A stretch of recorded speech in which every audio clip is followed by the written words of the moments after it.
Doctors, seieu i descobriu-vos.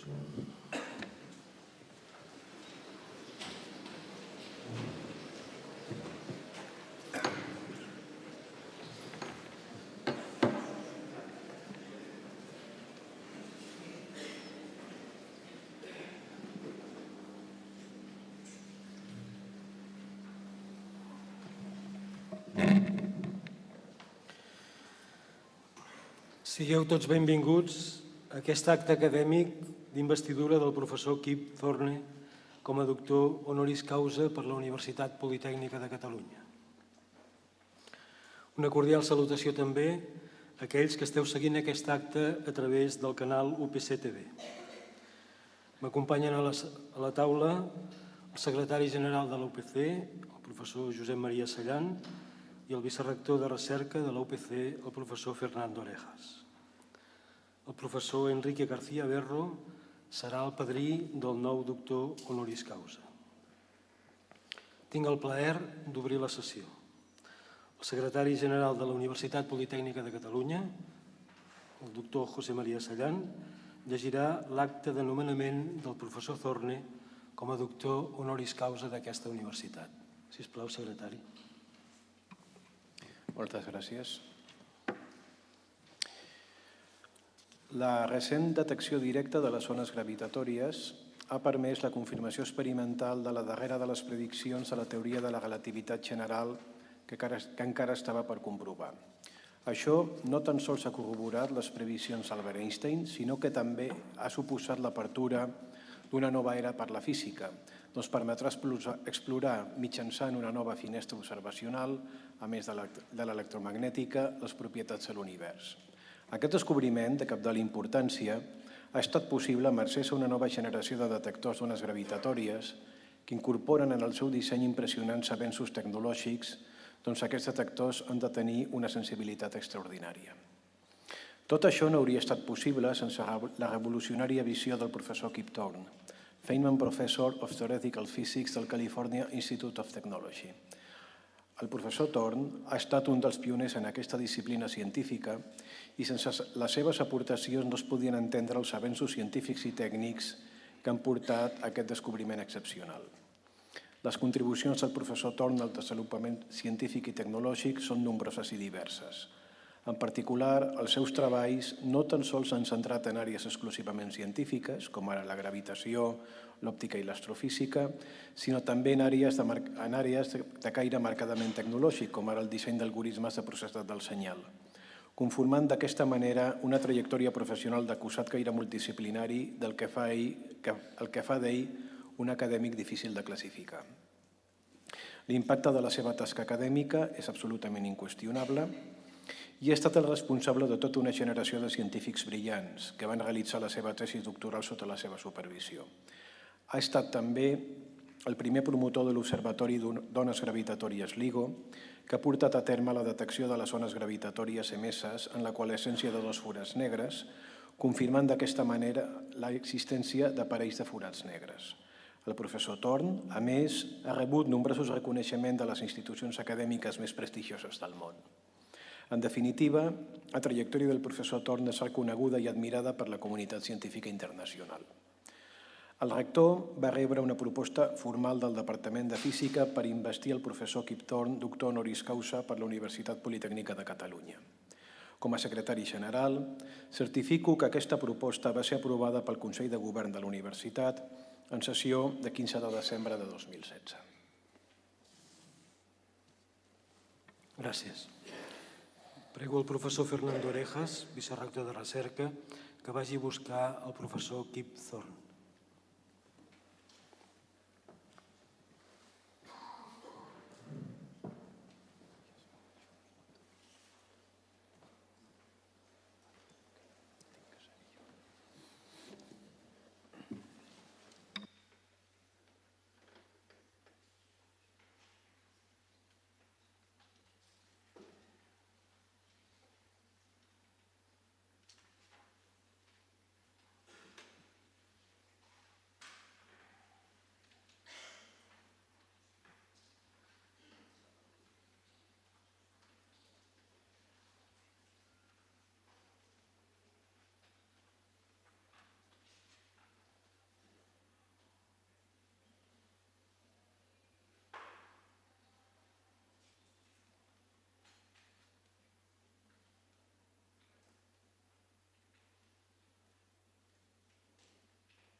Professor García Berro, sisplau, faci la laudatio del professor Kip Thorne.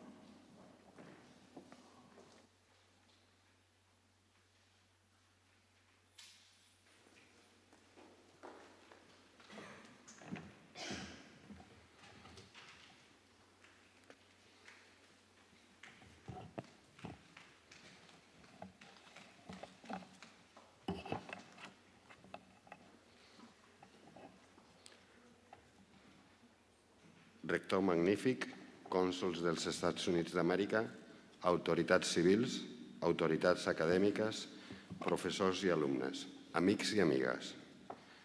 The quest for gravitational waves. It is for me a pleasure and an honor to praise the academic trajectory of Professor Thorne. Believe it or not, the first time I met Professor Thorne in person was yesterday at the Barcelona airport. However, during these last months, we have exchanged many emails. And let me tell you that he is not only a great scientist who deserves the highest honors, but also a wonderful and modest person. He always answered my emails promptly and has facilitated my task enormously.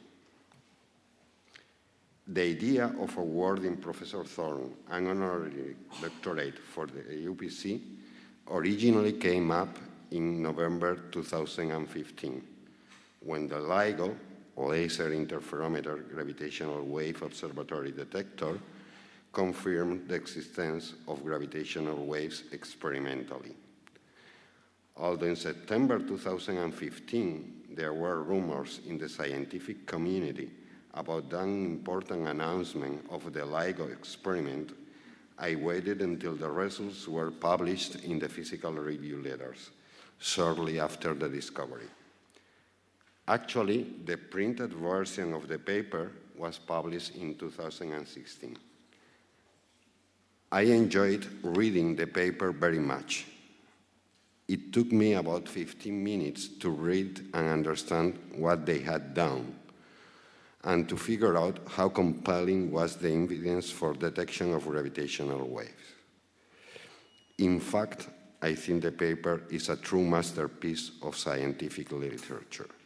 It is very well written, and it is clear and concise. After reading it, I took a deep breath and I realized I was living a historic moment. At last, after many decades, the quest for gravitational waves had finally reached a satisfactory end. My first thought after this was, why not ask Professor Thorne, one of the leaders of the project, to become an honorary member of our university? I then talked to the director of the physics department, Professor Crespo, and to the assistant director, Professor Jose, and prompted them to propose the idea to the UPC's vice rector for research, Professor Orejas. All three were enthusiastic, so we asked Professor Thorne to accept an honorary degree from the UPC. He accepted almost immediately.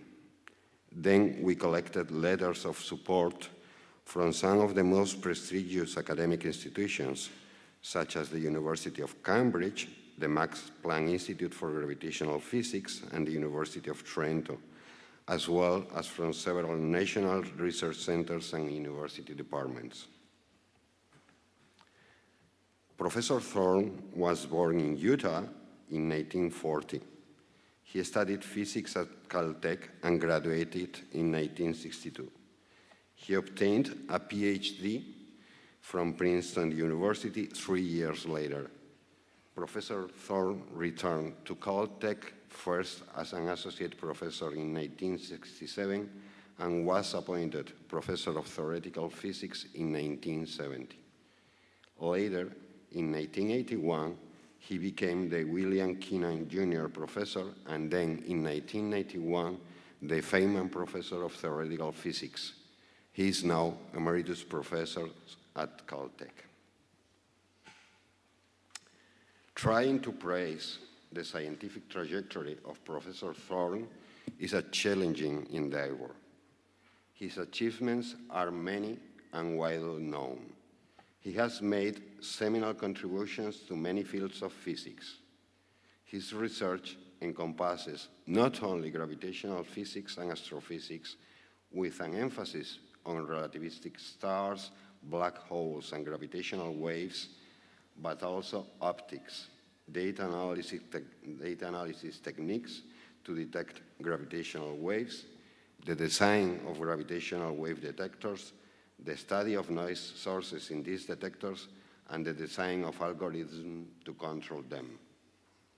Recently, he has written crucial works exploring the nonlinear dynamical behavior of curved space-time, using both computer simulations and analytical calculations.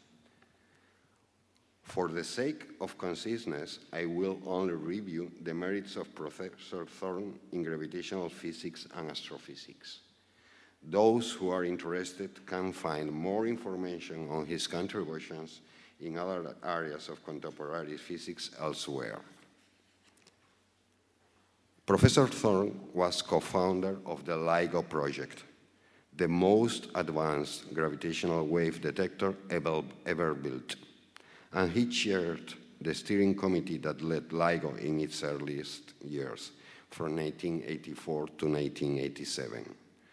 For almost 3 decades, he and his research team provided theoretical support for LIGO, including identifying the gravitational wave sources that LIGO should target. All this led to a breakthrough, the detection on September 14, 2015, of gravitational waves by the LIGO collaboration. This detection confirmed the last prediction of Albert Einstein's theory of general relativity that remained to be experimentally proved, and most importantly, opened a new observational window for modern astrophysics, in addition to, for instance, the electromagnetic window. This observational window will allow us to explore extremely interesting phenomena, such as the large-scale structure of the universe or its evolution during the very first moments of its life, from a different perspective. Furthermore, we will be able to study with new tools the most energetic phenomena in our universe, including the merger of black holes and other compact objects. All this would have not been possible without the revolutionary vision and pioneering work of Professor Thorne. Detecting gravitational waves is technically very challenging. Extremely accurate measurements are needed, since the distortion of space-time produced by a passing gravitational wave is exceedingly small. Some numbers will help us to define the concepts. The LIGO experiment has 2 detectors, one in Hanford, Washington, and another in Livingston, Louisiana. The basic detection principle consists in measuring with the highest possible accuracy the distance between 2 test masses, 40 kilograms mirrors, as the gravitational wave distorts space-time. This is done using interferometers. The laser beam of the 2 interferometric arms of each of the LIGO detectors are 4 kilometers, and the accuracy to which they measure the distance between the test masses is 1,000th the diameter of a proton. This naturally involves the development of cutting-edge technologies, and Professor Thorne led this development. The signals recorded by the LIGO collaboration need to be compared with extant theoretical templates to obtain physically sound results. Computing such waveforms also requires considerable effort, not only because these calculations are an example of forefront science, but also because computing realistic templates and comparing them with the observed data requires a tremendous computational load. To give you an idea of the difficulty of the theoretical analysis of the LIGO data, it would take about 5,000 years to run the analysis of the recorded signal on a modern laptop. Thus, 10 supercomputers were used to perform the calculations that allowed the first detection of gravitational waves. Moreover, using state-of-the-art signal processing algorithms, the signal received by the LIGO detectors in September 2015 was compared to the predictions of numerical relativity simulations by the SXS, Simulate Extreme Space-Times project, another project led by Professor Thorne. And it was found that the theoretical calculations matched the observed data very closely. Furthermore, this comparison allowed the physical parameters of the source to be derived and proved that the gravitational waves detected were emitted during the merger of two spinning black holes, thus confirming the existence of black holes. Professor Thorne has supervised 52 PhD students. Most of them have had very successful careers and are considered leading experts in their respective fields of research. Just to mention a few that are mostly related to astrophysics and cosmology. Professor Thorne supervised the PhD dissertation of Anna Zydkov, University of Cambridge, who discovered a new class of astronomical objects, the so-called Thorne-Zydkov objects, which are red giant stars or supergiants containing a neutron star at their core, and are supposed to be the result of the collision of such stars with neutron stars.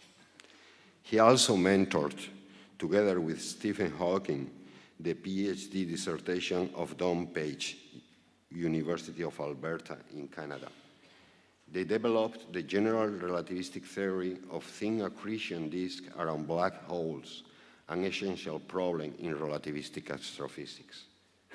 Another relevant physicist who was mentored by Professor Thorne is Bernard Schutz, who has focused his research on the physics of gravitational waves and is the head of the astrophysics group at the Max Planck Institute for Gravitational Physics in Potsdam, Germany. Professor Thorne supervised as well the PhD dissertations of Clifford Will, University of Florida, a world-class expert in precision tests of gravity, Saul Telkowski, Cornell University, who is a leading expert in numerical relativity, and William Press, University of Texas at Austin, who has made fundamental discoveries in extragalactic astronomy. In passing, I note that Telkowski and Press, together with William Vetterling and Brian Flannery, are co-authors of the well-known Numerical Recipes, The Art of Scientific Computing, a best-selling book that many of us have used quite often. Professor Thorne also very much enjoys giving lectures to graduate and undergraduate students. Actually, this afternoon, a few of our physics and mathematics students selected on the basis of their academic records will have the chance to talk to him. I'm sure they will remember this event for the rest of their lives. His interest in teaching duties and public outreach led him to write several books. In particular, Thorne co-authored the book Gravitation with John Archibald Wheeler and Charles Misner in 1973. Many of us have learned general relativity using this textbook as the basic reference, and it is, over 40 years later, a cornerstone reference for young students and senior researchers. The bibliographical records of Professor Thorne are simply impressive. Excluding the papers co-authored with the LIGO collaboration, he has authored more than 300 papers in refereed journals. He has accumulated over 28,000 citations, and he has an H index of 83, an unbelievable landmark. His most cited contribution, the textbook Gravitation, has more than 5,700 citations. I honestly do not know of any other living physicist whose research has had a bigger impact and who is so influential.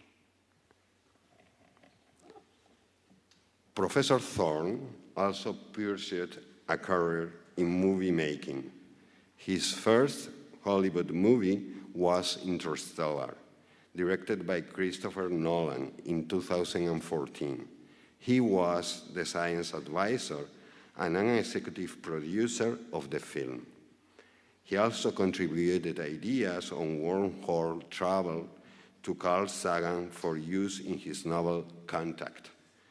His presentations on black holes, gravitational radiation, relativity, time travel, and wormholes have been shown in PBS shows in the United States and on the BBC on the United Kingdom. Let me now pay a fond tribute to a friend we shared, Professor José Alberto Lobo, who died prematurely in 2012, the victim of a serious illness, cancer. He would be very happy on this occasion, and I cannot forget about him.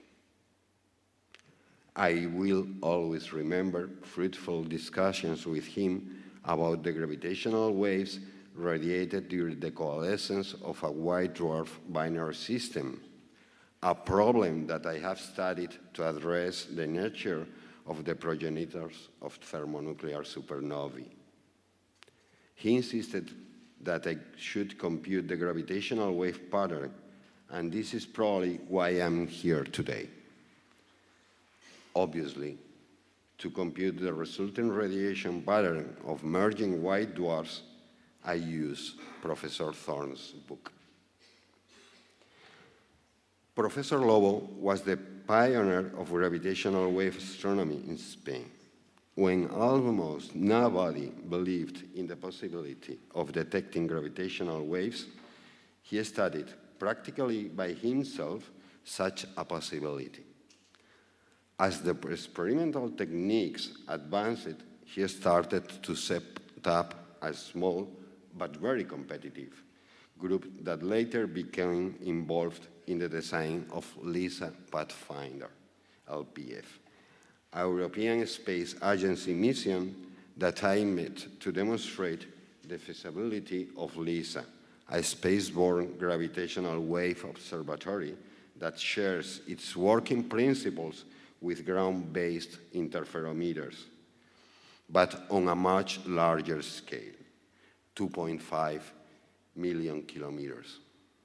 Professor Lobo, together with his research team at the Institute for Space Studies of Catalonia, led the Spanish contribution to LPF, which consisted in the design of the data and diagnostic subsystem of the LISA technology package, LTP, the payload of LPF.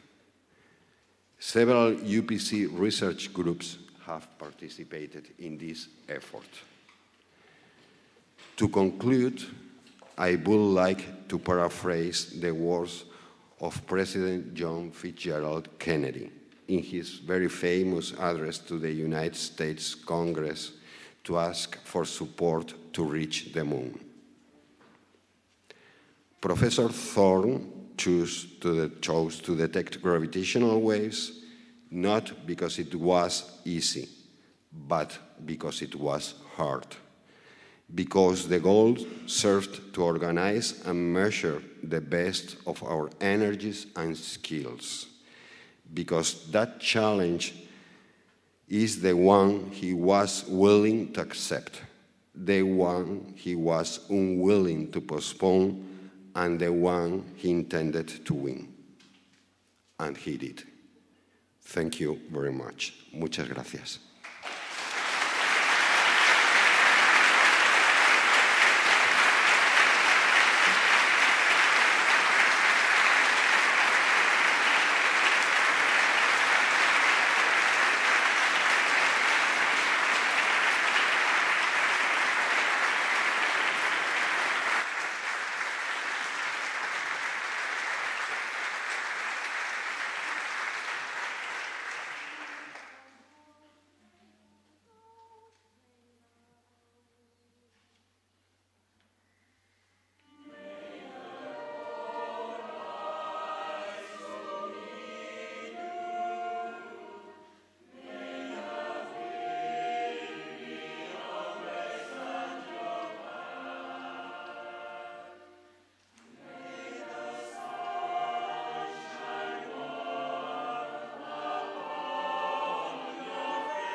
Doctors, cobriu-vos. Anem a investir solemnement el professor Kip Thorne com a doctor honoris causa per la nostra universitat.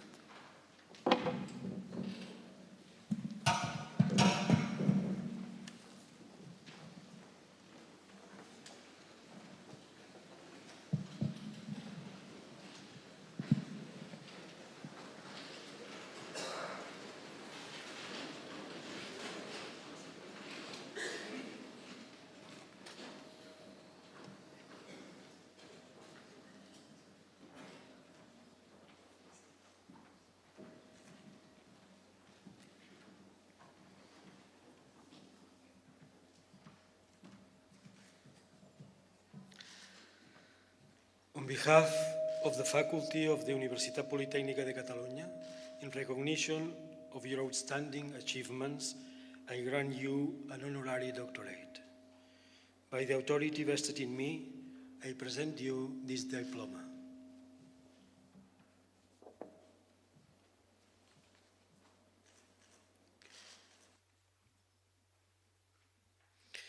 I also present you with this biretta, a reverend emblem of the highest academic level.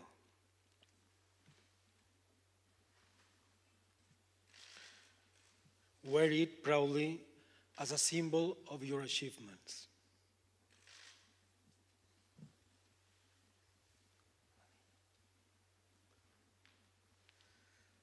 Receive the ring, traditionally bestowed in this ancient ceremony as an emblem of the privilege of signing and sealing reports, consultations, and criticism corresponding to our science and profession.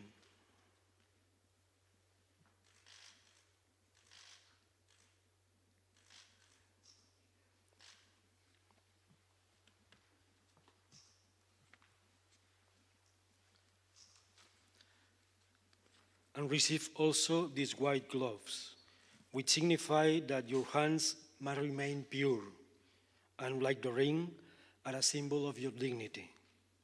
Henceforth, you shall form part of our university faculty.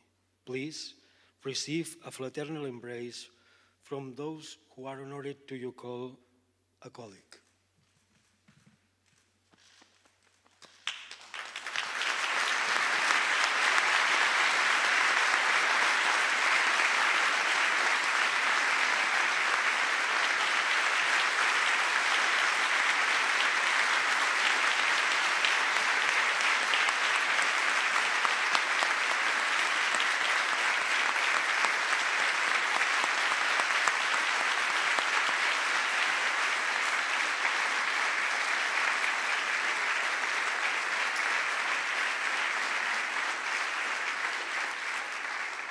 Professor Thorne, the floor is yours.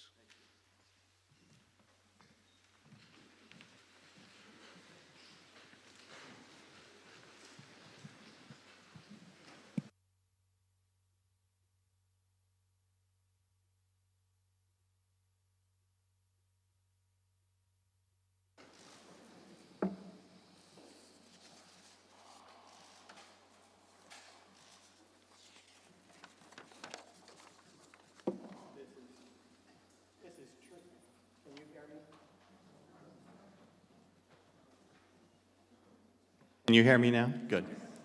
This is truly an amazing honor, and I thank you so very much for this. And I thank Enrique for your much too generous description of me and of my contributions to science. This honorary doctorate from the Universitat Politècnica de Catalunya is of enormous significance to me. It honors especially, of course, my contributions to LIGO's discovery of gravitational waves. And for this reason, I regard myself as sharing it with the large team, a team of 1,000 people, scientists and engineers, whose contributions were essential to our discovery, to our joint discovery. There are only two types of waves that bring us information about the universe across the great reaches of interstellar and intergalactic space: electromagnetic waves and gravitational waves. Those are the only ones that are predicted to exist, firmly predicted to exist by the laws of physics, and those are the two that have now been seen.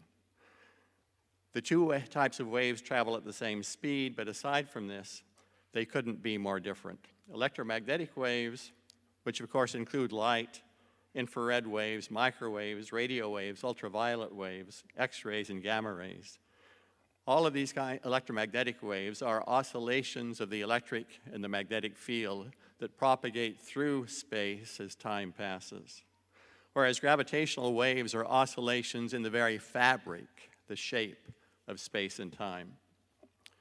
Galileo Galilei opened up the electromagnetic astronomy 400 years ago when he built a small optical telescope and turned it onto the sky and discovered the 4 largest moons of the planet Jupiter. We LIGO scientists opened up gravitational astronomy in 2015 when our very complex detectors, with more than 100,000 data channels that were monitoring the internal behavior of the detector and the environment, when each of these gravitational wave detectors discovered the gravitational waves from 2 colliding black holes 1.3 billion light years from Earth.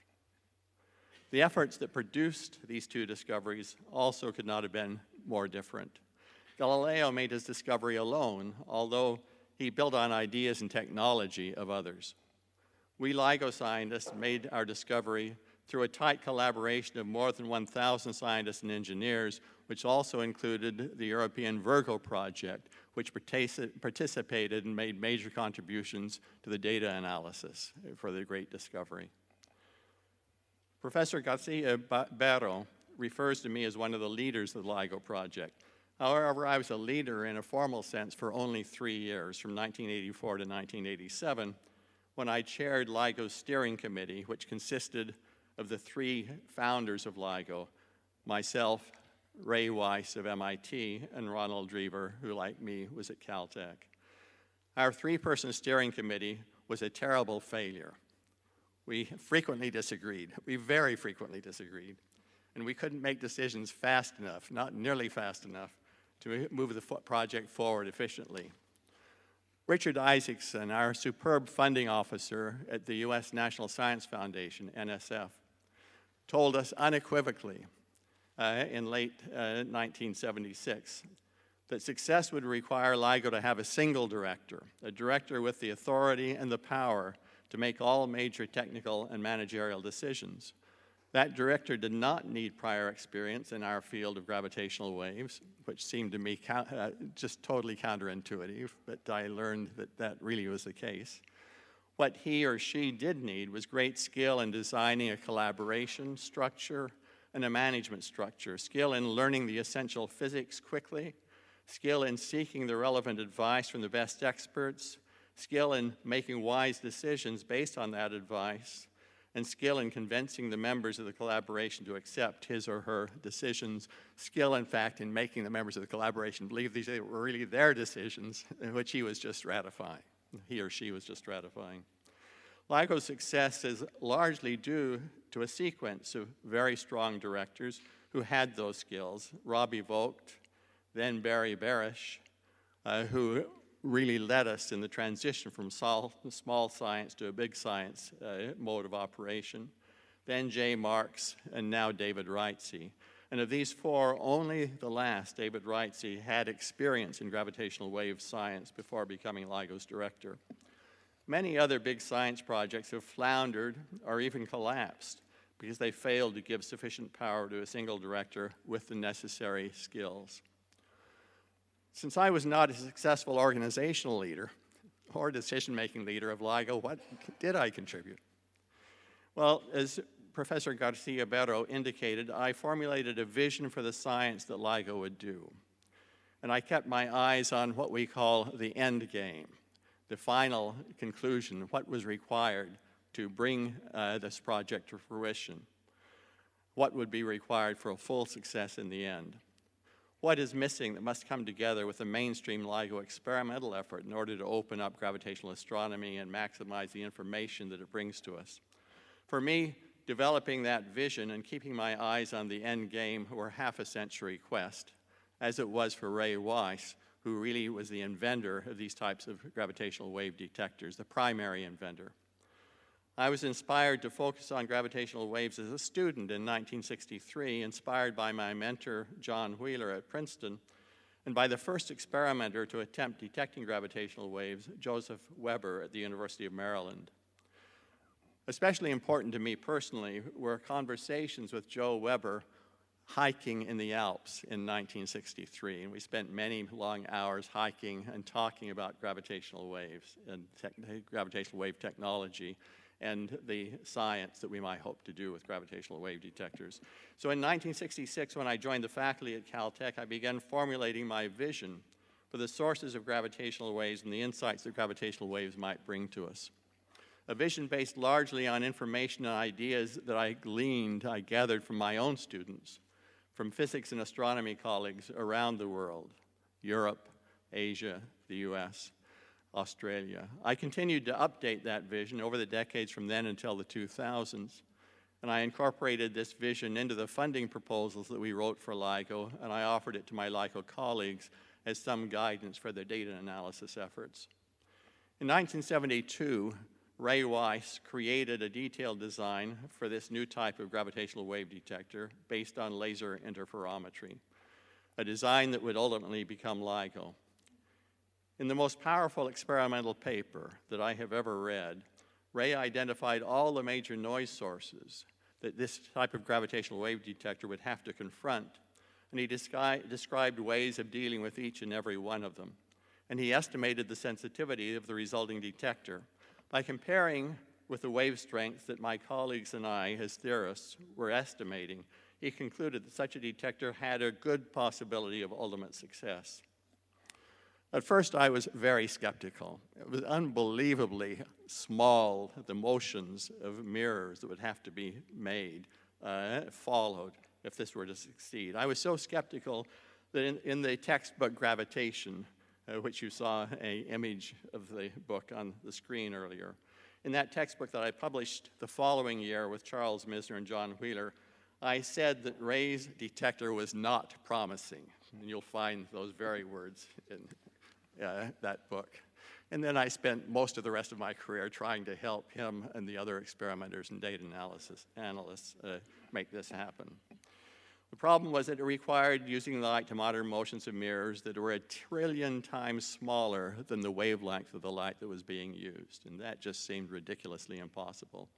After studying Ray's paper in depth, however, and after long discussions with him and with other colleagues, particularly Vladimir Braginsky in Moscow, one of the other superb experimenters in this field, after that I changed my opinion. And then I spent most of the rest of my career, as I said, trying to help them to succeed, trying to help in any way that a theorist could. Ronald Drever in Glasgow, Scotland, had invented several major improvements on Ray's original design. And so in the late 1970s, I led the process of bringing Drever to Caltech to create an experimental effort there in collaboration with Ray's effort at MIT. And together in 1983, the three of us created the LIGO project. In parallel with this project's experimental effort, I was keeping my eye on the end game. What else would be required for full success? One obvious additional ingredient was data analysis. How do you extract very weak signals from LIGO's noisy data? Here again, I was initially extremely naive. I thought the data analysis would be rather easy, but I was wrong. Bernard Schutz at Cardiff, Wales, began thinking deeply about LIGO data analysis in the late 1980s, before anybody else, in collaboration with Alberto Lobo and others, Alberto, whom Enrique talked about in his remarks. Bernard quickly convinced me that the data analysis was very difficult. So in the early 1960s, I started a data analysis effort at Caltech. In early 1990s, I started a data analysis effort at Caltech in parallel with Bernard's and Alberto's efforts in Europe. Soon, a talented group of young people inspired by Bernard, Alberto, and me took up the challenge and formulated data analysis plans that looked very promising. So by 2000, I quit worrying about data analysis, but I had another, for me, deeper worry. In 1980, it had become clear to me that the strongest sources of gravitational waves, the first things that LIGO would detect, would most likely be colliding black holes, which of course is what we did detect. To detect the waves from the collisions of these black holes and extract their information, we would need a catalog of all of the wave shapes, or we use the phrase waveforms, that the collisions could produce as the collisions occurred. Computing those waveforms was so difficult that it could not be done with just pencil and paper. It would require computer simulations, the solving of Einstein's relativity equations on a computer, an enterprise called numerical relativity. So I regarded numerical relativity as a crucial effort that would have to feed into LIGO's data analysis in order for LIGO to succeed.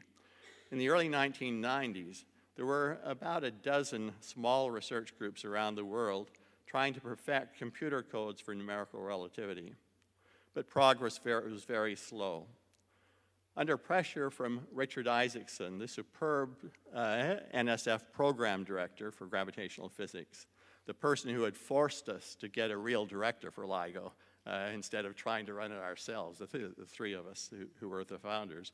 Under pressure from Isaacson, all of those research groups banded together in a worldwide collaboration called the Grand Challenge Alliance, attempting to collaboratively build the computer codes that would be able to simulate these colliding black holes.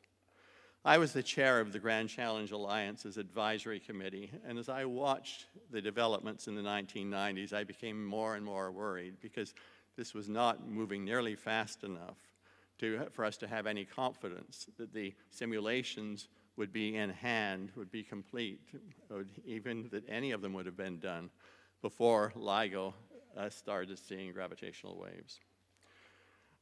So by the early 2000s, I began to panic. It appeared likely to me that the simulations would not be ready in time. And so to speed up the research, I thought we would need a much larger and more focused and more tightly controlled and unified effort than the world had at the time.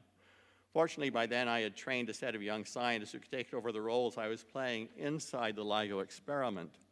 And so I left day-to-day involvement with LIGO and was never involved again in the day-to-day involvement since the early 2000s.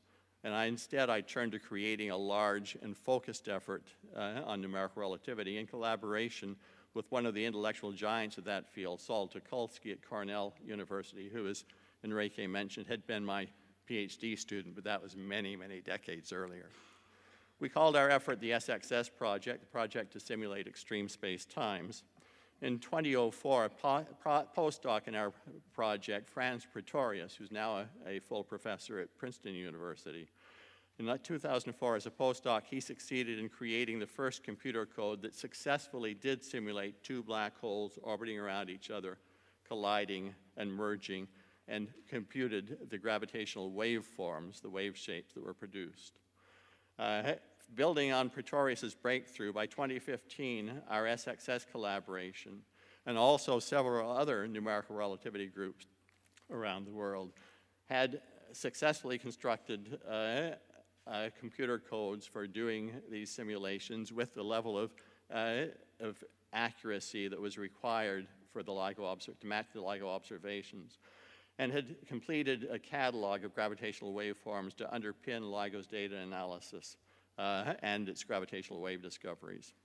Now, I hasten to add that just as I didn't contribute significantly to the actual construction of LIGO's detectors, so I didn't contribute to the construction of the numerical relativity computer codes. My primary role was to identify what was needed and inspire others to develop what was needed. LIGO's advanced detectors today are at 1/3 of their design sensitivity.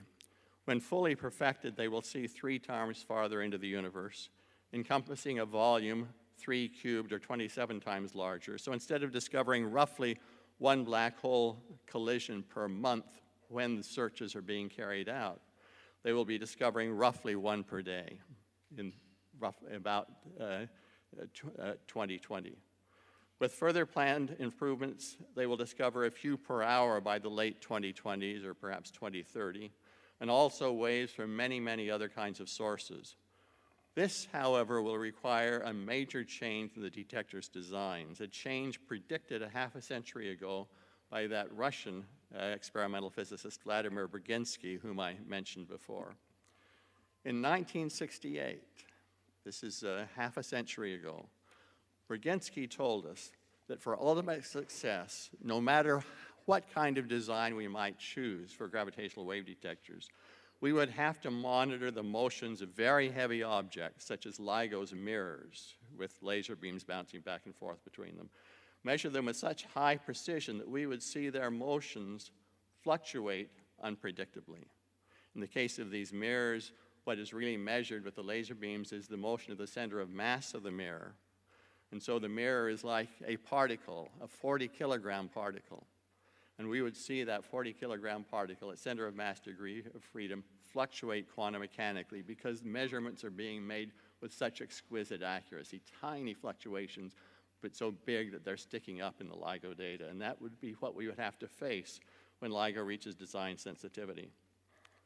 So for the first time, humans would see human-sized objects behave quantum mechanically, a behavior only seen previously in atoms and molecules and fundamental particles, and very recently on nanoscale mechanical structures. It took me 10 years from 1968 to really understand what Brzezinski was saying. It was not the Russian language. I spoke Russian reasonably well. It was the Brzezinski's language. And there are always some colleagues you have who you know they're brilliant, but they think in such a different way than you do that you have real difficulty translating into how you think. So it took me 10 years. And when I did understand about 1978, I really began to worry about this. And I urged my students, my postdocs, and my colleagues in the West to start struggling with how do you deal with this quantum behavior. When 1983, when Weiss and Drever and I were co-founding the LIGO project, in fact, my student, Carlton Caves, developed, building on the work of Brzezinski and others, he developed a detailed understanding of the quantum fluctuations in the case of LIGO's mirrors. And from then until now, my Caltech research group, which continues now under the leadership of Professor Yanbei Chen, since I retired a few years ago and put everything in the hands of a younger generation who are much smarter than I am. But from then until now, My group has collaborated hand in hand with Brzezinski's group to develop the necessary so-called quantum non-demolition techniques for LIGO. These are experimental and data analysis techniques to ensure that the gravitational wave signals passing through LIGO's 40-kilogram mirrors are not demolished. Those signals are not demolished by the mirror's quantum fluctuations. The first of these quantum non-demolition techniques will be implemented in LIGO later this year, and over the next several years, they will become absolutely critical. Now, here again, I must confess, these quantum non-demolition techniques were devised largely by my students and postdocs, and by Brzezinski's and students and postdocs, and by some young people in other research groups. My role, as most everywhere else, has been one of identifying what needed to be done and urging others to do it. So in that sense, I have been crucial to LIGO, but the real credit for LIGO's success does belong to others. It belongs to the scientists and engineers, 1,000 of them, who actually built LIGO's detectors, made them work, who actually developed LIGO's data analysis algorithms and made them work, and to those who actually perfected the numerical relativity and computer codes and used them to simulate colliding black holes, and to those who actually formulated and perfected LIGO's quantum non-demolition techniques, and will begin implementing them in LIGO later this year. So to these colleagues, I give thanks, enormous thanks. LIGO's successes are theirs. They deserve the credit, and I regard them as sharing this wonderful honorary doctorate with me. Thank you.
Aprofito per donar-vos les gràcies per aquest acompanyament que ens heu fet, moltes gràcies, així com aquest que heu organitzat de forma tan eficient aquest acte.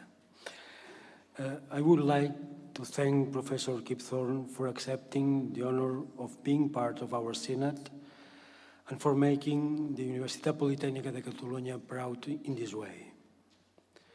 I would also like to thank Professor Enrique García Berro for his oration and particularly for the initiative he took towards awarding Professor Thorne an honorary doctoral degree.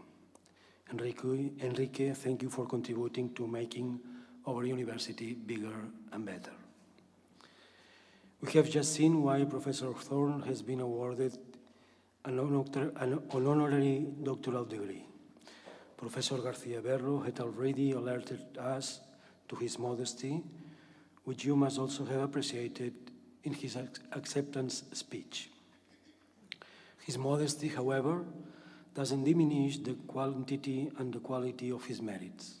In fact, as it has been made clear today, he's one of the world's leading experts in gravitational physics and astrophysics, especially stellar evolution, the study of black holes, and the emission of gravitational waves.